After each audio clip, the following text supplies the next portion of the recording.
Good morning, fathers of daughters. This is Ephraim B. Martin. Welcome to Girl Dad YouTube channel.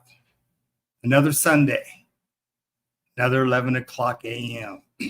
We're here, fathers. Thank you for being present. Thank you for being aware. And I just want to let you know I appreciate you. Fathers, we have a good live stream today. What we're going to be discussing today, fathers, is resources helping fathers, all fathers, whether you have boys, girls, or boys and girls. We're going to be talking about resources helping fathers. You know, fathers, a lot of times, when we have children, babies, we're just not equipped as fathers. We don't know what to expect a lot of times. And we don't know where to go for help, for resources. And in today's world, by the grace of God, we have a lot of resources that are available to helping fathers. I do weekly live streams on YouTube, and YouTube is a very good source to find out resources.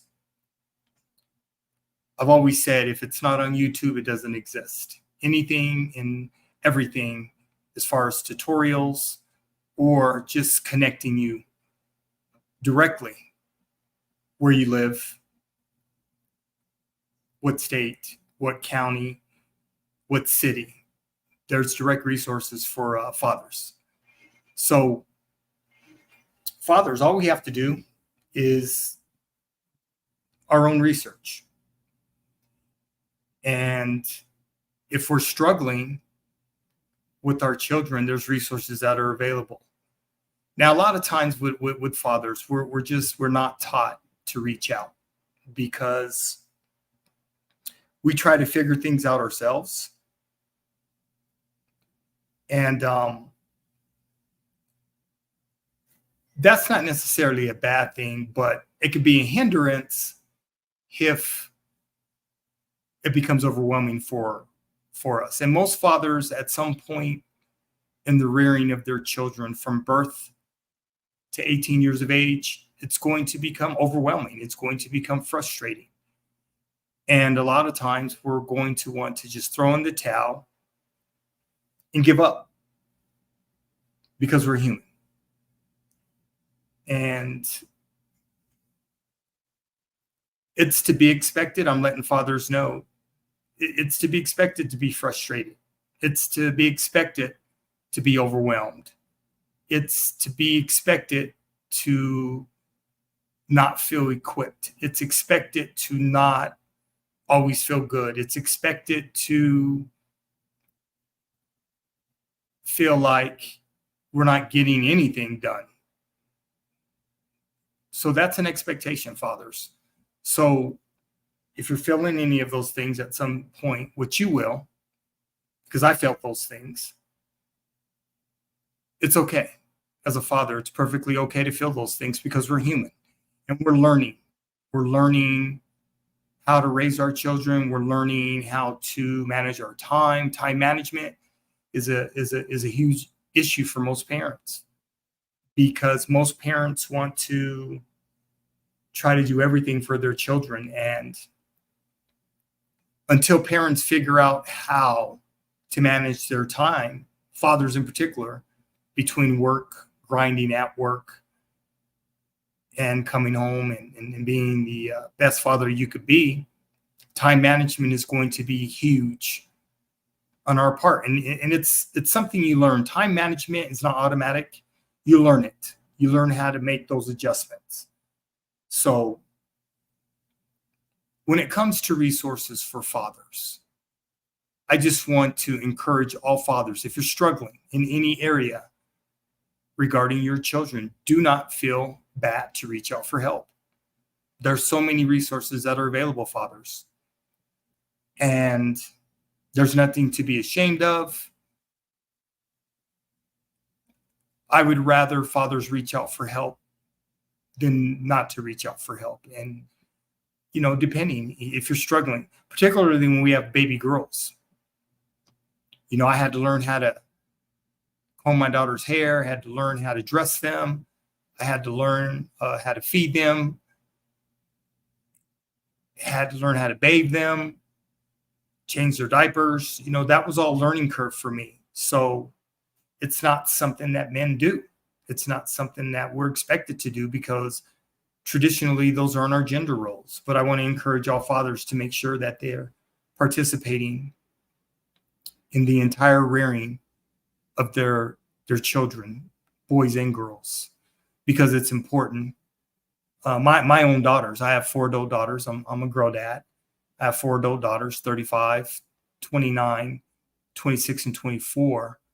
So for me, the expectations were a lot different raising baby girls, right? And I jumped in. Back when my daughters were born, my oldest daughter was born in 1988. My youngest daughter was born in 2000. So YouTube really didn't take off until like 2005, 2010, somewhere around there. 2005, I want to say, is when YouTube first took off. But back then in 2005, they were all videos uploading for pets and things like that. The resources for YouTube really didn't come into play, as far as I can remember, until about 2010, 2011, somewhere around there. Then there were more available resources and more available how-to videos and tutorials. Whereas today in 2024, unlimited. We have unlimited access. We have available, not unavailable. We have available resources for all things. Any question that you may have, you can go to YouTube and there's a tutorial for it, So the purpose of my channel is Girl Dads, fathers of daughters, all fathers of daughters, regardless of your ethnic background and culture. I work with you, and I want to see all fathers have successful relationships and sustain those relationships long term with their daughters. That's the purpose of my channel. That's what I do. That's how I get down. So fathers, I have 4 great videos today that I want to share with you. And when it comes to resources, like I said, we have to teach ourselves that it's okay to reach out. And there's nothing, don't feel bad about reaching out for help, because all fathers need help when it comes to their children. Mothers are going to do their thing. They're natural nurturers, and mothers are going to take the lead and do what's in the best interest of their children. So the father's role and the mother's role when it comes to rearing their children, those are 2 different roles. And it's perfectly okay for fathers to learn how to rear their children. We will be on the same page, or the goal is to be on the same page with their mothers, or fathers. So we're going to do things a little bit different. It doesn't mean that it's wrong. It doesn't mean that mothers are better at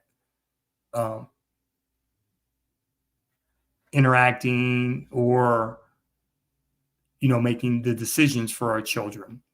Most fathers, we're like I said, we're just not taught how to do those things. So the process, enjoy the journey, because birth to 18 goes fast. I can tell you, when I look at my adult daughters today, it's just amazing. I remember when they were all born and helping deliver them and just being a part of their everyday rearing. I loved birth to 18. I just, and now that my daughters are all grown out of the house on their own, and I only get to hang out with them when I see them, but I talk to them quite often, and it's just it's cool now that they're adult women, and just being able to reflect.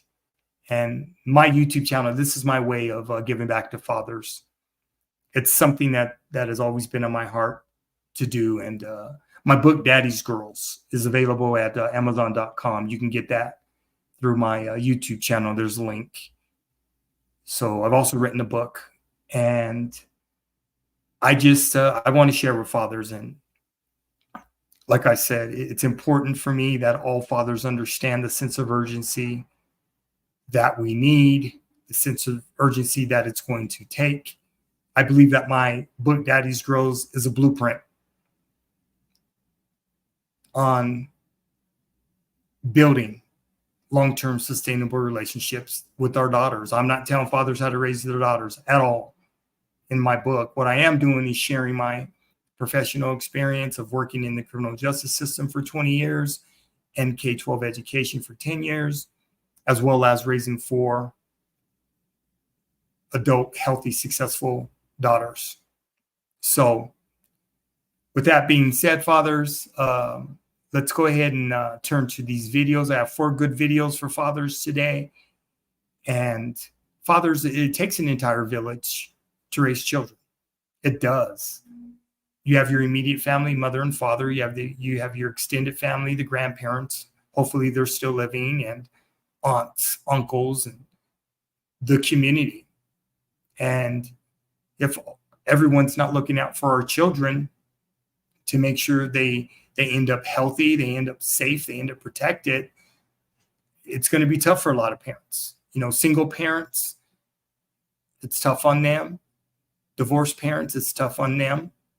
So it takes a collective effort, and the resources are available, fathers. So don't be scared to reach out for resources, because you're never alone. I do quite a few men's groups and explain to fathers to not be scared to reach out for resources that are going to help you become better equipped as a father of daughters, as a father of sons, as a father of children.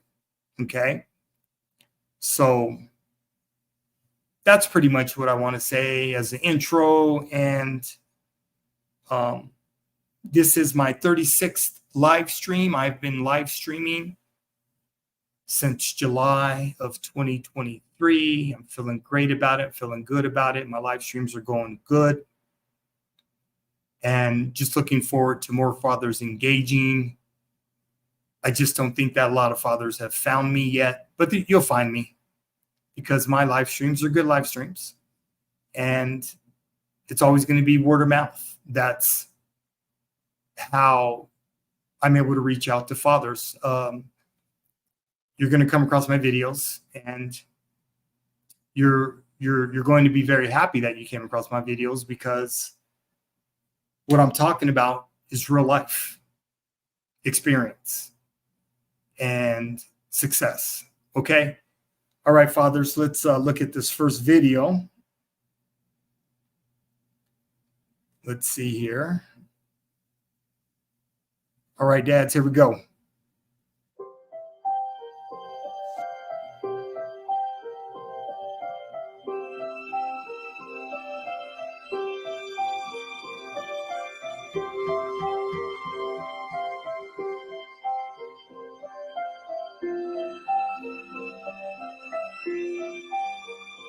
I think I do this work because I'm trying to help fathers have the family that I wanted to have growing up.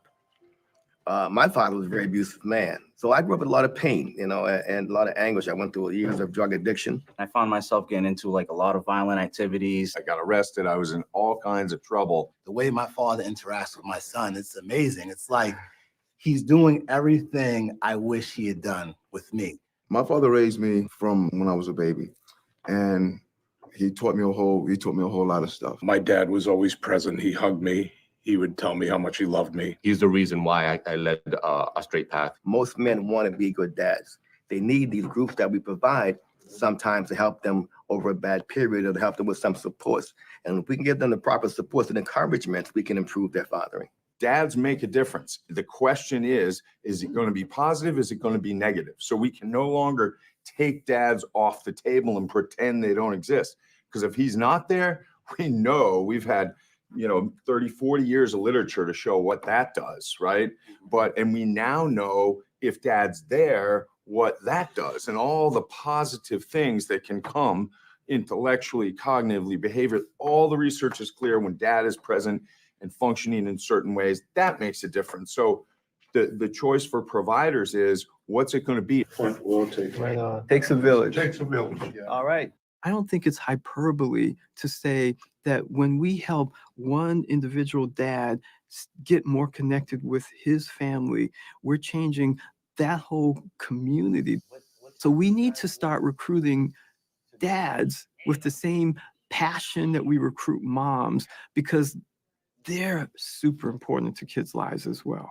If you're happy and you know it, clap your hands. If you're happy and you know it, clap your hands.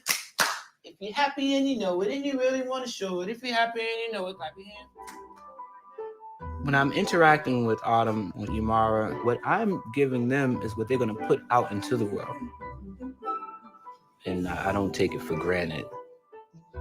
I haven't had a lot in my life as far as nurturing and loving and stuff like that until now. Like now I really get what love is and what it feels like to be like selfless and to care about the bigger picture versus the now. Helping men talk about what's happening in their lives is enormously valuable. It's actually healing. Well, thank you all so much for coming. If you could tell us your name, maybe how old your baby is. I'm a first-time dad, 33 years old. I waited, thank God. Being a dad, it takes a lot of responsibility, being patient. Dad. It's so cute, man. That's the reward, huh? Yeah. Yeah, it's amazing. It's been the most amazing thing that's ever happened. It's the toughest thing I went through, but it's the most rewarding. The typical way a man comes for help in fatherhood is that he's kind of sinking. So when dads show up, yeah, they're often nervous and scared and worried, but it comes out as being sort of shut down and feeling angry. But in not being scared off by that, you can get underneath that heavy-duty body armor and realize, yeah, there's a real person in here, and they could use some help. When I saw the flyer about the Fathers Group, it described in detail that you will be learning parenting skills. I'm open to learning from other people, especially men. Now that I am open to being nurturing, it's the best thing that has ever happened to me. When I started to do this work, it was not at all unusual for me to get a referral from the big agency that sent us all our cases and have the social worker say, don't bother to work with dad, just work with mom and the kids. Dad's not involved with the family. If we were denying any other cultural group the same access to services, it would be a huge travesty. I don't think it's intentional that we don't include dads. We've just not been trained or to even think about it. We ignore them when they come in and it's maternal and child health. We ignore them when that child is in the ER and you've got two parents there and that doctor is only talking to mom. Well, that assumes that dad's not giving medication or dad doesn't have questions. In school situations, the same thing happens, especially in families that may not be living together.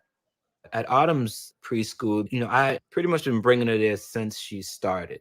But when there is an issue or a notice or an address to the parent, I'm never recognized. It'll always be addressed to her mom. Can it be like Mr. and Mrs. Tucker?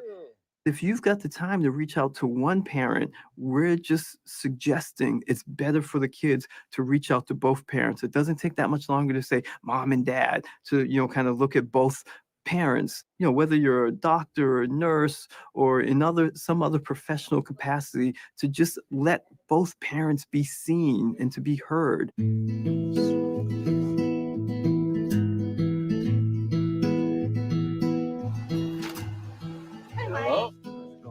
She said that her speech isn't exactly where they feel that, it should be.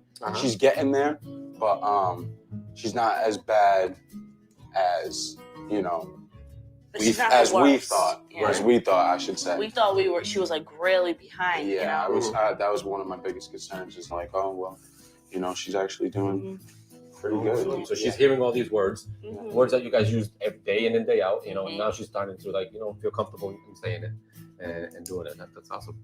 That's great. Well, I think the value of having a male home visitor go into a family's home starts long before he goes into the home. It starts with having him as a member of a team. Most home visitors in the country are women. So for the team to even make room for a male home visitor is profound. And then when he gets there and he's knowledgeable about parenting and about the resources in the community, it just makes it so much easier for the dad in his family to also be involved, because here's a male who's role modeling how to do this. How do you guys deal with your everyday stressors? We give each other more value. The way we even talk to each other is different now. You know, I feel like we give each other, I guess, you know, more of a chance in a sense, I guess you could say, like, you know, like she's not as hard on me and I'm not, you know, as like crabby to her or you because, you know, I don't want to lose any of this. So you guys always had the communication with each other when it came to Penelope. Yeah. To understand the value of co-parenting and parenting Penelope together it's great. By inviting him in and including him in the growth and development of this baby that he loves, he wants to stay attached. He wants to come. He wants to learn how to be a dad. And what we found is that those couples at the end of the program are in a much more stable, healthy co-parenting relationship. This does not cost any money. Get the research, read it, share it with your staff. In a meeting, talk about what is the implication of what we've just read. Do you hire men? Do you listen and have focus groups of men and how they experience as fathers your program?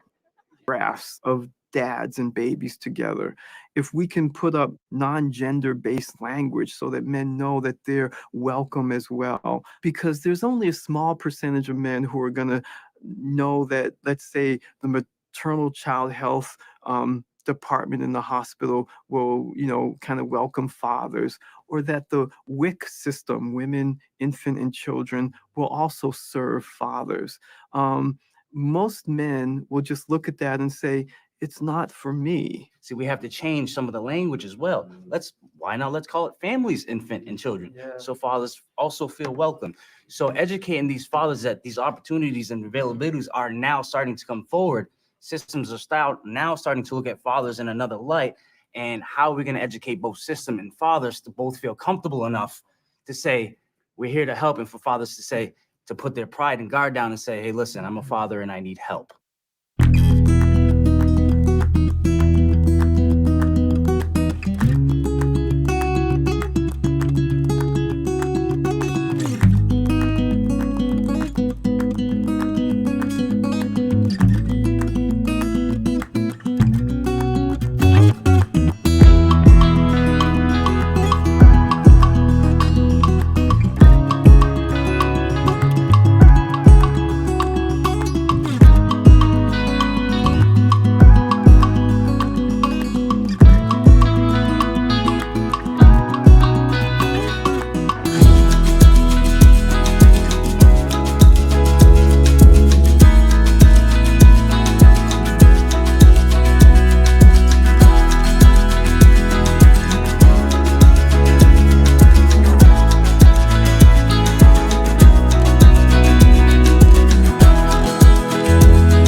Okay, fathers of daughters.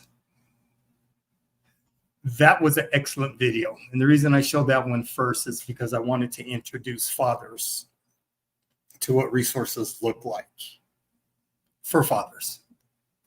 And one of the things that I cover in my book, Daddy's Girls, is I talk about not getting permission from the mothers or wives or ex-wives, or if you're a single father. You don't have to have permission to jump in and figure this thing out with your children, with your daughters, with your sons. Like I said, with all of the advancement of YouTube and the resources that are available out there, fathers, you're in a very unique situation today. Much better situation than I was in when I was having my children with my wife and, you know, being married at the time. So we have an incredible opportunity to learn from other fathers. What I really appreciate about this video is when the director, she was talking about how maternally, you automatically go to the mothers. It's interesting. I remember when I would take my daughters to their doctor's appointments and all the staff, I introduced myself to everybody. So everybody knew when Mr. Martin walked in, they knew who I was with my baby girls. Same thing in school, in the primary grades in particular. I knew all their teachers. I was fortunate enough that my daughter's teachers moved up in grades with them. So when my daughters started kindergarten, their teachers moved up with them to first, second, third, fourth, and fifth. I got very lucky with my daughters. But you have to make sure that the secretaries in the school, the support staff, everybody knows who you are. You have to be included on those emails. You have to be included on those text messages. Because it's just natural to look past fathers. She said it. And I'm telling you, that happens to dads all the time. And most dads aren't going to say anything. And it bothers them. But you got to speak up. You have to demand, hey, this is the way it's going to go down.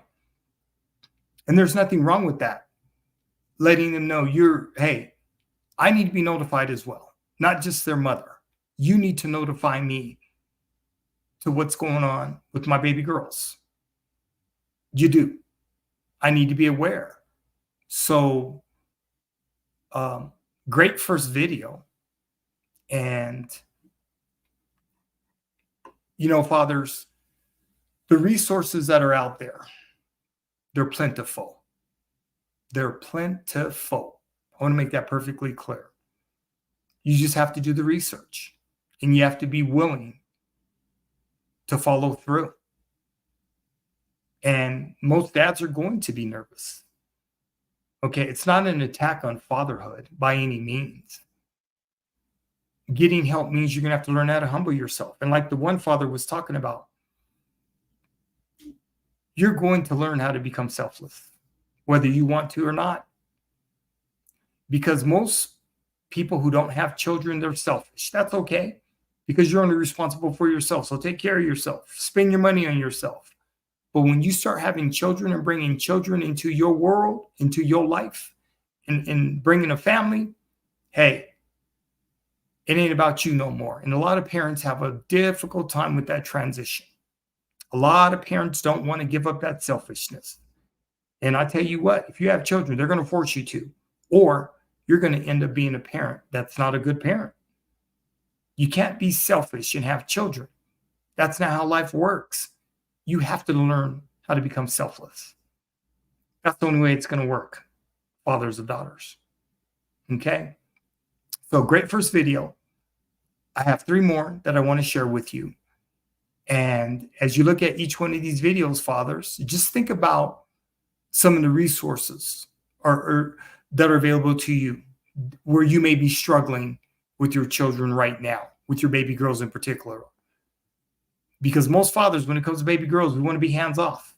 And I'm not. In my book, I discuss you got to be hands on from birth to 18.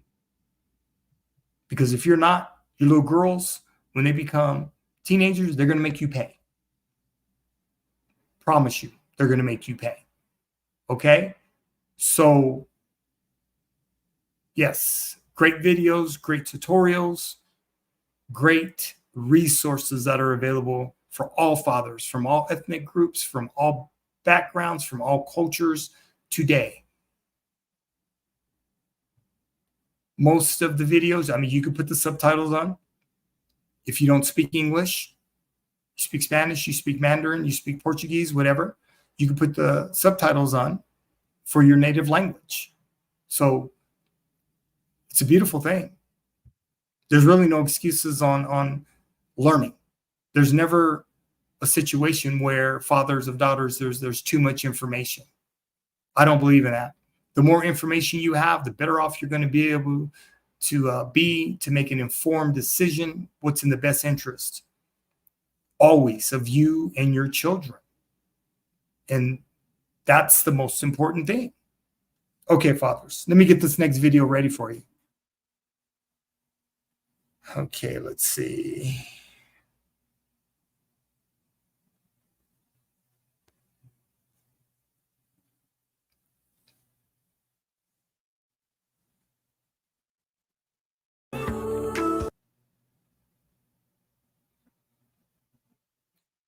Okay, fathers, here's video number 2.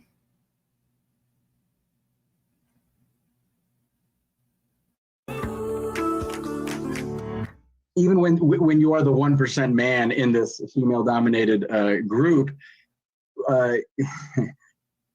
our words don't come to us, if you will. You know, it's, you know, what do I know about parenting? You know, with all these moms, you know, mothers are nurturing. They know what they're talking about. A lot of dads feel that way. They don't talk about their feelings. They feel out of place. That's most dads. Take that up a notch to military dads. They're usually battling things beyond what we can see, aside from trying to just be the best father. 2 veterans who are fathers wanted to change that. They sought out to create a brotherhood for veteran dads, and it turned into a village all their own. I was in the Army for 8 years. I was a combat engineer. Adrian. Did 3 tours in Iraq for a total of 40 months. And Adam. I was in the military for a little over 6.5 years. I was a crew chief, aircraft mechanic on the A-10 Warthog. 2 veterans. I was in Tucson, Arizona, Spangdahlem, Germany, in Incirlik, Turkey. I also did a tour in Kandahar, Afghanistan. Who've already done enough to serve this country. Kind of looking for that next level of you know, recovery or transition. Like, what can I do more? I think I'm ready, you know, to take on some more responsibility. Both wanting to serve a bigger purpose, not only for themselves or fellow brotherhood, but for their little girls. Want to say hi? Hi, pretty girl. You've got curls like Dada, huh? Sure do. And Adrian has 2 daughters, one 10 years old, the other just 21 months. She likes to make a mess and bang stuff. She's a climber. Yeah, she likes to scream a lot, and she's all over the place. Adam and Adrian met through TBI Freedom and Veterans Trauma Court. We kind of have become best friends since then. Both realizing they had similar stories and similar struggles. People going overseas and coming back with PTSD and traumatic brain injuries, it's very difficult for them to engage in their children, you know, because they're dealing with so much of their own stuff. All their energy is being wasted in their head, if you will. Realize, hey, you know, like, let's start a group for veteran fathers, you know, create a safe place where we can really just meet up, you know, once a week for an hour and a half, and just, you know, help each other be, you know, the best parents we can. They created Fathers of Freedom, but before they could get their first meeting off the ground, COVID-19 happened. And so we were kind of sitting in our houses like, okay, I'm not sure what we're going to do now. So then we started talking with Illuminate again, and we just discussed opening up this group online and then not just making it for all fathers. So they created a spin-off of Circle of Parents Illuminate called Circle of Fathers. With that, we realized there's a lot of groups out there, you know, a lot of support groups, a lot of times, you know, mom groups, and there's not so many father groups. This is hopefully to give men an opportunity to be able to talk like men do, you know, and not feel maybe shamed or ignorant on subject matter that maybe they feel they should know or whatever, right? So it's just a chance for us to be able to express back and forth some things, some tools that have been working with our parenting, some tools that haven't been working, and also make some connections. Authentic, not scripted, with one simple mission. I want this to be an opportunity for fathers to feel like they do have a place as parents. It's a very important place in your child's life. And that's what I think is the most important thing that I'd like for fathers to get out of this, that it does matter what you do. It does matter. To connect and get involved, check out illuminatecolorado.org or Veterans Trauma Court. They can direct you to the right contacts. What they're doing really is incredible and so important right now. And today at 9:30, Adrian and Adam are going to be part of our Timeout Zoom and Facebook live chat. This is for all dads, military, veteran or not, to just get together and chat. Ask your questions, be you, very informal, authentic, and say what you need to say. Just for 30 minutes. My husband Josh will help facilitate it, so there's no mamas on there to interfere. All of the login info is on our It Takes a Village Facebook page. But Marty, this is so important because as you've seen, even with It Takes a Village, we try to be very, inclusive with dads and everything, but it's really a lot of moms on there. And so this is a great way for dads to come together and speak their mind and talk about what's working for them and what's not. And a superb core message of it matters what you do. And I think a lot of guys need to know that, and they need that reassurance that they are important and they can make a difference. Now, today,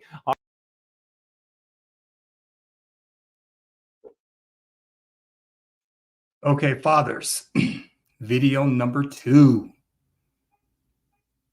I'm a former USMC veteran, so I know the difficulty of when I went in the Marine Corps in 1984, I was just 18 years of age, and I got out of the Marine Corps when I was 22. So I did 4 years, 1984 to 1988.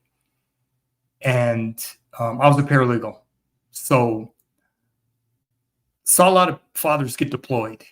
And for military fathers, it's tough because if you get orders, particularly depending on what your MOS is, your military occupational specialty, MOS, if you're a grunt, you can go at any given time. Whenever there's a conflict in the world, Marines are first to fight. So we get sent to locations throughout the world, sometimes 24-hour notice, 48 hours, you're gone. And it's tough. On military families, it's tough when you're married. And I saw a lot of high divorce rates in the military when I was in the Marine Corps. I would say the divorce rate in the Marine Corps, at least on the base in 29 Palms, where I was a paralegal, there's a legal assistance office. The divorce rate was probably, I'm going to say 70% at that time. And that was in 1984. Divorce rate was high because military life it's rough. If, like I said, if you get deployed and you can't take your family with you, things happen. I would tell anyone in the military, if you get deployed, your wife, she needs to go back with your family as soon as possible, or her family, until you come back, or you need to have family members if someone can come and live with her, because I'm telling you right now, if you get deployed and you're in a military base, men have access to your wife. They do. And things happen. And I saw it happen all the time. So not going to get into that, but just the resources that are available. Fathers, once again, they're there. And thankful for these military men for serving their country, volunteer. The military is volunteer. So God bless them, and for coming together during COVID, when COVID hit. COVID displaced a lot of things for a lot of us because it was a first time thing and nobody knew how to respond. But a lot of parents found out quickly how important teachers were when their kids weren't able to go to school, and they had to now teach their children and make sure their children were getting their work done online. And COVID proved a lot of things for a lot of folks. It was an eye opener. So hopefully parents learned from COVID and got better through COVID, because COVID ain't going nowhere. It's here still. But, I remember in 2020 when the world shut down, folks was tripping. Parents were tripping. They didn't know what to do. They didn't know what was going on. Because you got to remember, most children are fed at school. They're fed breakfast and lunch. Those are 2 meals a day. that typically parents are not responsible for. And that's a big economic cost for a lot of poorer families who have children on, reduced lunch and reduced breakfast. They can't afford to pay. So those meals, those nutritional meals that were being missed, was a big burden for a lot of families. So, yeah, fathers, good video. Another good video. So, a lot of good information. Pay attention to the information that's in these videos. And like I said, you can find all these resources online through YouTube. Fathers. Okay. Let me get ready for video number 3. Let me get this set up, fathers.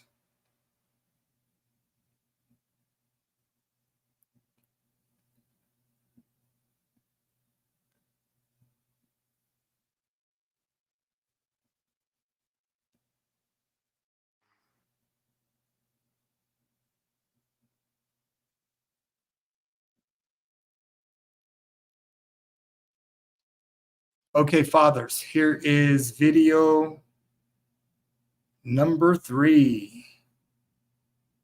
Let's see here. Let me get it right.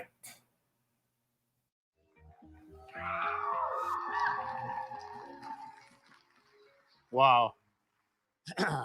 This is crazy. Stand on the stage, the same stage the governor and first lady were just standing on.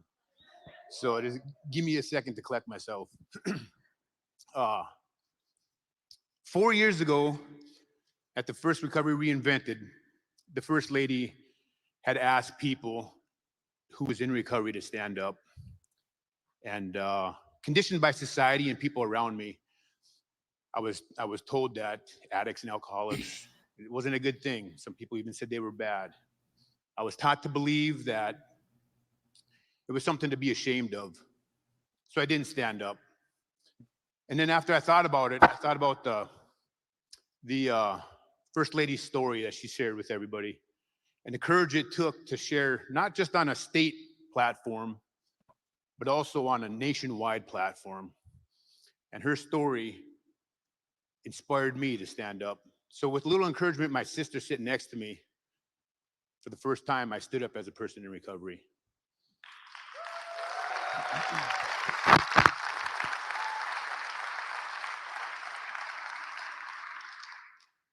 Fast forward 4 years to today, I'm standing on the stage in front of all of you as a person proud to be in recovery.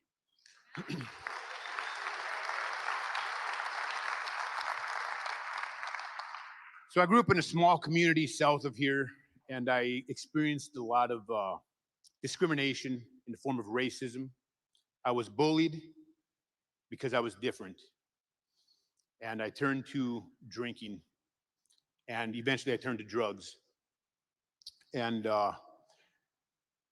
eventually I ended up, those choices and that behavior ended up leading me down into a life of incarceration. I was incarcerated 3 times as a juvenile, been in jail a couple dozen times. I also spent 5 years in prison for a drunk driving accident where my best friend died and I was responsible for it. A couple years after my release from prison, I lost both my parents and my only brother, my big brother. He lost his battle with addiction. So I was in a really dark place for a number of years. I ended up, it just increased the pain that I was going through and pushed me further down the black hole of chaos and violence and destruction. Years later, I ended up having a little daughter, and she changed my life. She saved my life, and she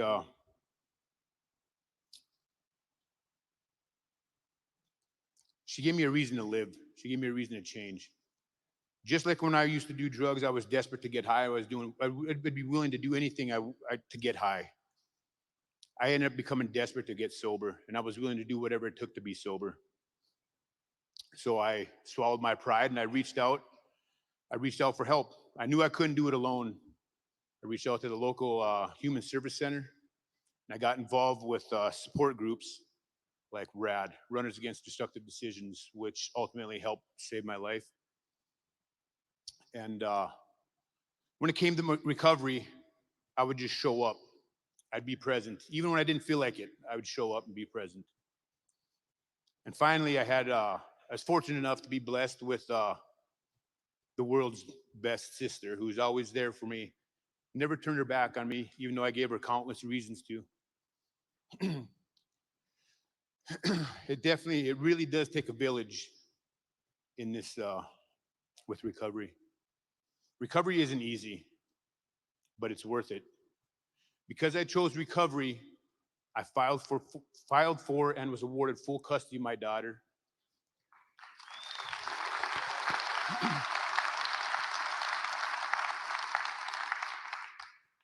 Because I chose recovery, in 1 year, I'll have a bachelor's degree and I'll be a licensed addiction counselor.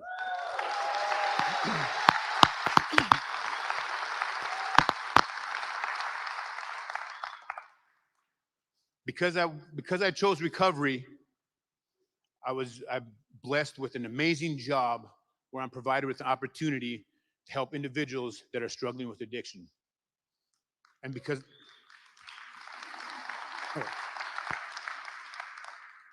I chose recovery, I'm free and I'm alive.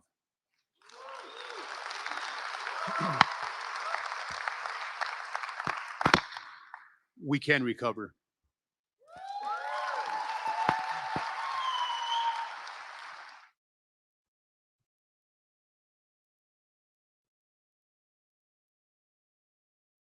Okay, fathers, that was video number 3. What are your thoughts? What are your thoughts, fathers? That was an excellent video. And I'm very thankful and very grateful that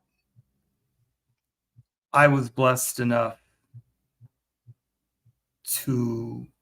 God has always blessed me. The entire rearing of my daughters. You know, he blessed me to have a sound mind. He blessed me to make the right decisions in the best interest of my daughters. And he blessed me to always keep them protected and safe. And I commend these fathers. You know, you do have a lot of fathers that are in recovery from addiction. I worked in the criminal justice system for 20 years. I saw it all the time. And I saw it in K-12 education when I was a teacher and dean of students with these fathers that are detached. And they have their own struggles and their own issues. And most men don't get therapy for their trauma that they received as kids. They just don't. Because what we're told as men to work through it and suck it up. That's what we're told. So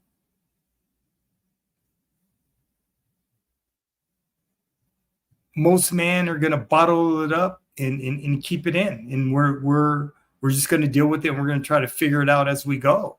And that's just not good. That's not good on anyone, any human's mental health. That's not good.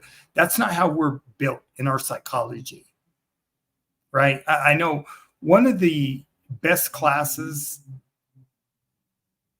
I had a few when I was in college, you know, when I got my bachelor's degree. But the psychology classes, the introduction to psychology and psychology of the child, those two particular classes really taught me a lot about children and just about human beings. Introduction to psychology really taught me a lot about human beings and how we're made up. And psychology of the child really taught me about children and how children may move and how they're thinking and just the relationship aspect, right? So like this gentleman was speaking about, when you have someone in recovery and they have an addiction, most of the times they're not in the right state of mind. So they don't know how to parent. They need help with parenting. And I'm really impressed with the fact that he said he's going to, I mean, he started being locked up as a juvenile on 3 separate occasions. That escalated into becoming an adult criminal. But that didn't stop him. He just said that he's getting his bachelor's degree. I commend that. It takes a lot of courage because 80% of prisoners in state and federal prison are illiterate. And only 1% of prisoners, when they reintegrate and transition back from prison after 5 to 10 years, only 1% have a degree.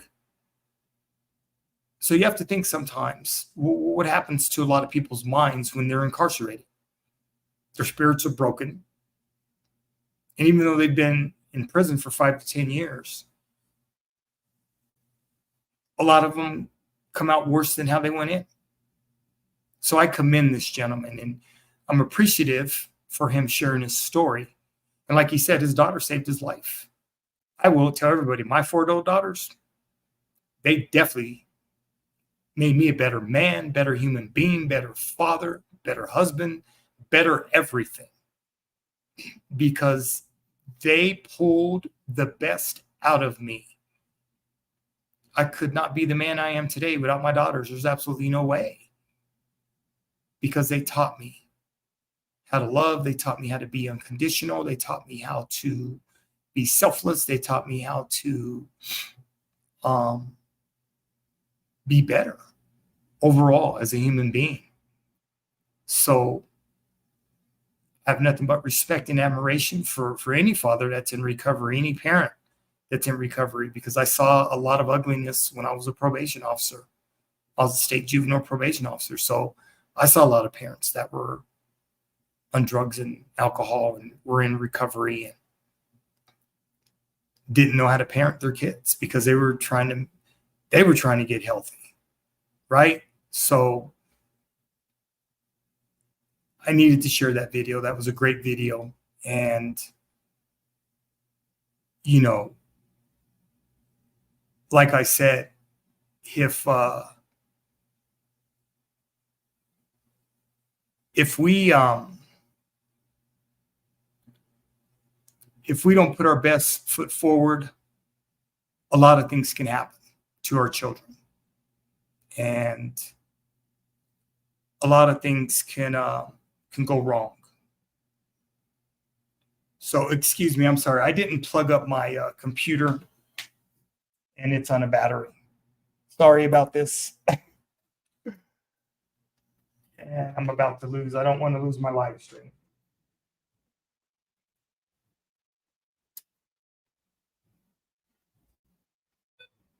Okay. Sorry about that, girl dads, fathers of daughters. I didn't even realize that when I start this live stream, I didn't plug in my computer. And I'm not going to lose this live stream. Not after 53 minutes. So, but yes, fathers. Another great video. Another great video. And like I said, my YouTube channel is all about girl dads, fathers of daughters. And this is what I do. Any resources that I could help fathers become greater and better, I will share.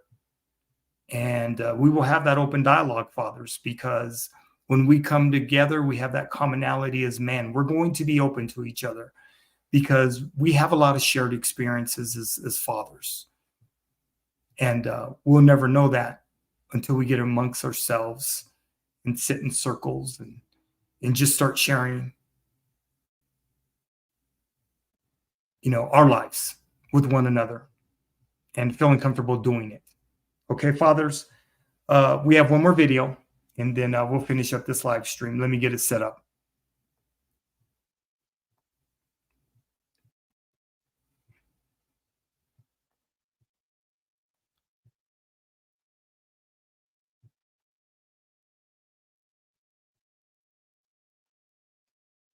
Because of my drug use.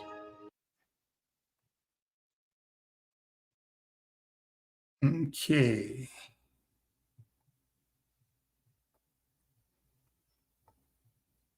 Okay, fathers, this is the last video. Speaking about resources that are helping fathers.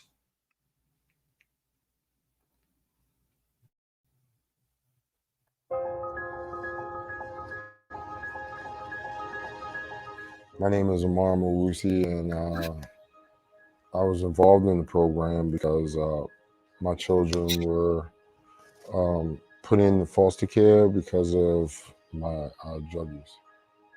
My name is Shampana Bernard, and I supervise the Father Engagement Unit. This unit is located within our Family Engagement Program, which is one of the child welfare programs within the Children, Youth, and Families Division of the Department of Family Services.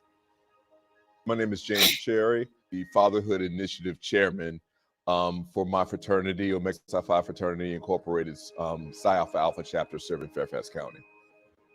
I was looking for this somewhat support group, or a group of fathers that kind of are going through different experiences that I can learn from and I can also contribute to.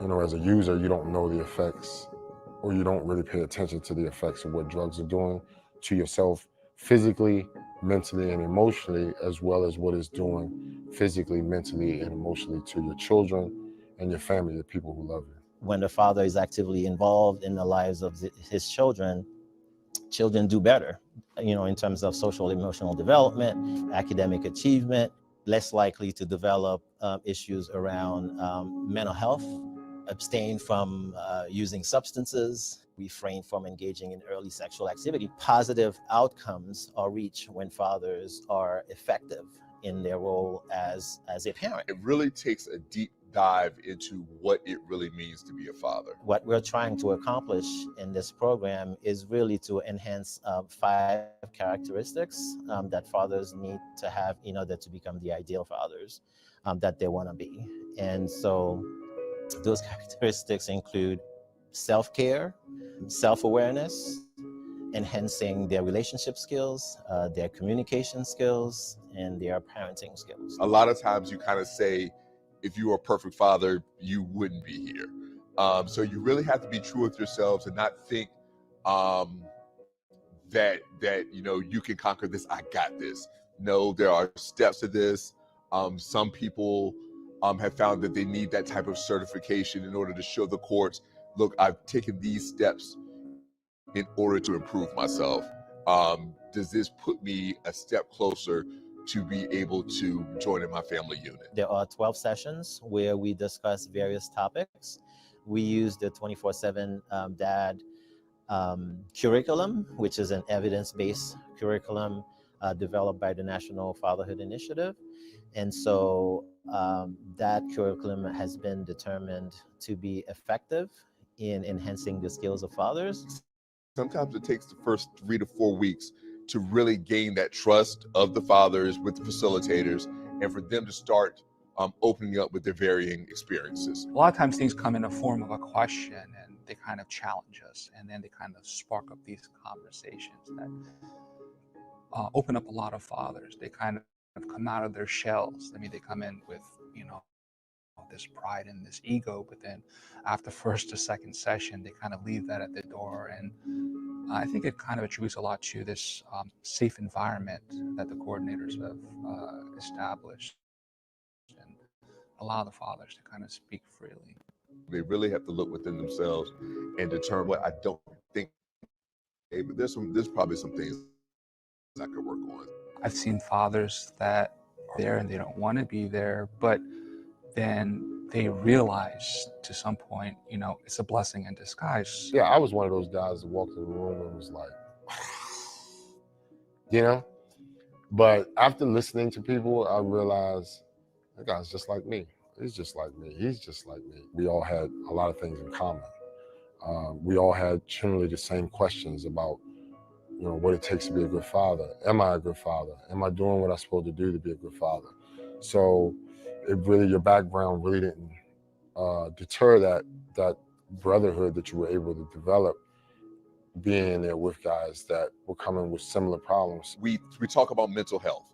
We talk about being able to nurture yourself. Take that time out for yourself and kind of decompress sometimes.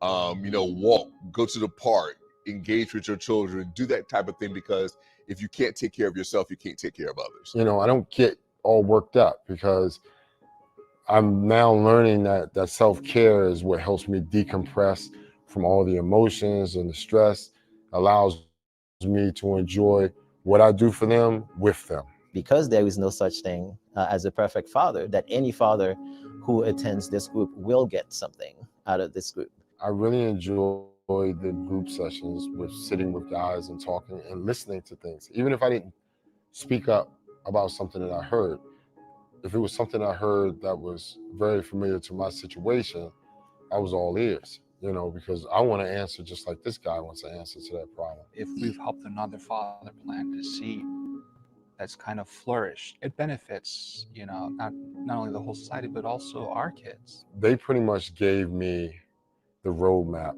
of how I had to go about doing what I needed to do to get my kids back. I provided the drive and the ambition to be able to overcome my addiction, maintain my sobriety, even up to today. As we put out this positive energy, it kind of grows, and then eventually that positive energy comes back to us. It let me know that it's okay to be normal. It's okay to be human. It's okay to experience the human experience and grow from it. And that was important to me. I needed that. So for more information in terms of when those groups are offered and the location, interested participants can access that information through our website, fairfaxcounty.gov. Search for DADS, and that will connect you to our Father Engagement Unit website.